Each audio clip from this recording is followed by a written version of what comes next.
السلام علیکم۔ اللہ ہم سب کو ہدایت دے اور قرآن و حدیث کی روشنی میں زندگی گزارنے والا بنائے۔ اسلامی طریقہ یہ ہے کہ عشاء کے بعد جلدی سو جاؤ، اللہ کا ذکر کرتے ہوئے ہیں۔ اس سے فائدہ یہ ہوگا کہ تہجد میں اٹھنا آسان ہو جائے گا، جو فجر سے 1 گھنٹہ پہلے جس کا وقت ہوتا ہے۔ پھر اس کے بعد صلاۃ الفجر ادا کرنے کا موقع مل جائے گا۔ پھر اگر ہم جلدی سوئیں گے سے فائدہ ہوگا، صبح کو ہم فجر کی صلاۃ پڑھ کے اشراق تک اللہ کا ذکر کر سکتے ہیں۔ پھر اشراق کی صلاۃ ادا کر کے ہم کچھ ایکسرسائز کر سکتے ہیں، اپنے جسم کو مضبوط بنا سکتے ہیں۔ اللہ فرماتا ہے اپنے جسم کو مضبوط کرو ورزش کے ذریعے۔ ہمیں چاہیے اپنی زندگی کو خوشنما بنائے تو اس کا ایک ہی طریقہ ہے، رات کو جلدی سو جانا۔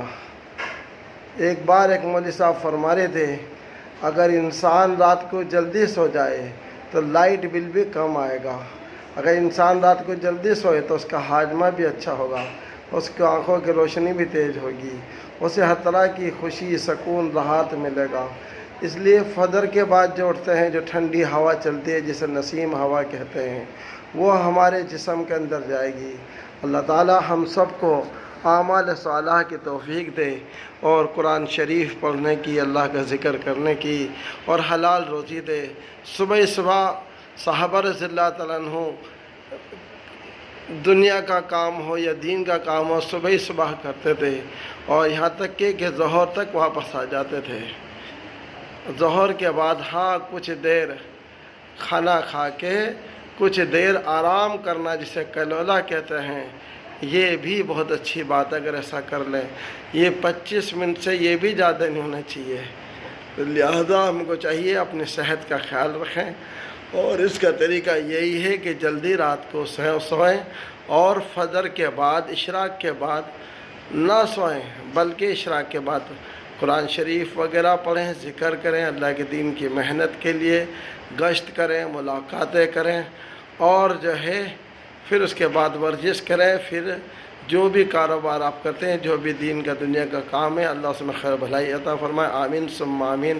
میں شاہ نواز قریشی درخواست کرتا ہوں، اپنے آپ کو مضبوط بناؤ ورزش کے ذریعے۔ اس کا ایک ہی علاج یہ ہے کہ سب سے پہلے عشاء پڑھو اور عشاء پڑھ کے سو جاؤ، اسی میں ہماری بھلائی ہے۔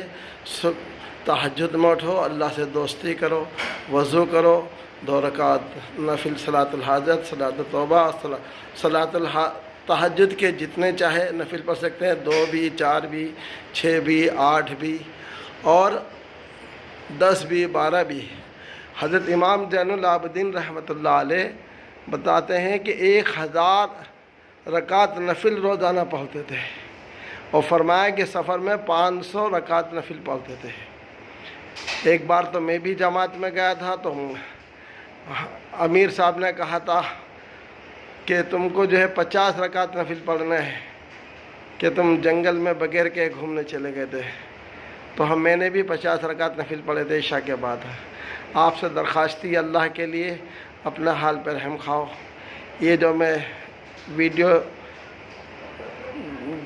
بھیج رہا ہوں یوٹیوب کے ہے، میرے چینل کا نام ہے مسلم فیوچر۔ اس میں دیکھیے، آپ کو بہت کچھ معلومات ملے گی۔ السلام علیکم۔